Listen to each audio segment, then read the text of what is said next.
So a few stories I wanted to catch you up on that's been featured on VGN the last couple of days. For starters, sounding like Nintendo has pretty much forfeited this year's E3 again. I mean, I can't remember the last E3 that I thought Nintendo did well, but don't expect that to change this go around. They've announced that they're only going to be bringing one playable game to E3, and that's a game you've already seen before, or at least they've already showed off, which is Zelda.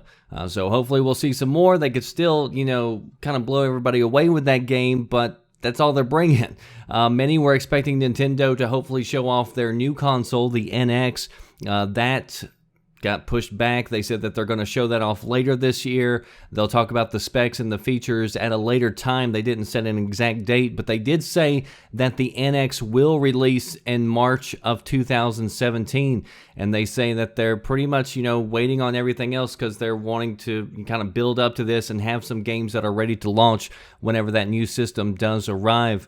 Nintendo has had a lot of bad years recently. The Wii U sales have been dismal. Earlier this week, they announced that their net profit had dropped 60% from the previous year, which is not good. And in order to try to offset some of that, they're looking to sell a huge portion of their investment in the Seattle Mariners, which is a Major League Baseball team. So if you didn't know, Nintendo actually holds a huge stake in the Seattle Mariners, or at least they did if this deal happens to go through.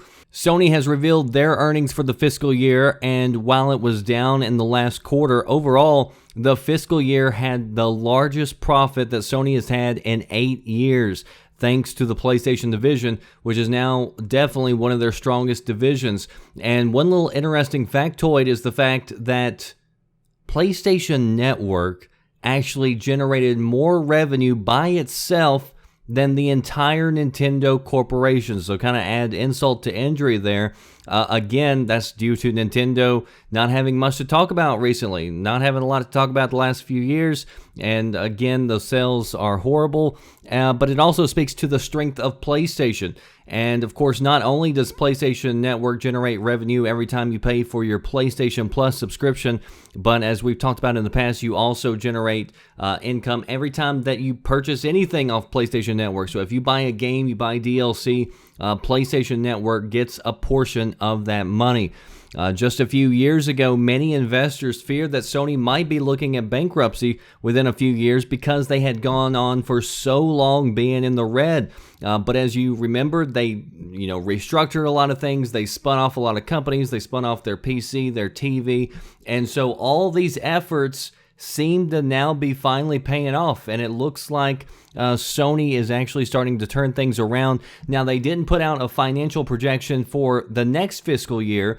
They said that they're still looking at all the losses that are coming out of Japan due to the recent earthquakes that's happened over the last couple of weeks. So they're still evaluating that because they're afraid that that is going to cause them some major headaches and a lot of losses there. But as far as the PlayStation goes, you got the PlayStation VR that's launching later this year. You've got possibly a newer console on the way. So I would expect the PlayStation division to continue to dominate for Sony. Sony didn't put out any actual sales numbers for the PlayStation 4, but they did say that they have shipped 40 million PlayStation 4s to date. If you want to stay up to date and find out news as it's happening, check out VGNVideoGamesAndNews.com for the latest headlines. That does it for me, The Red Dragon. I'll see you next time. Thanks for watching. Are you listening? Damn.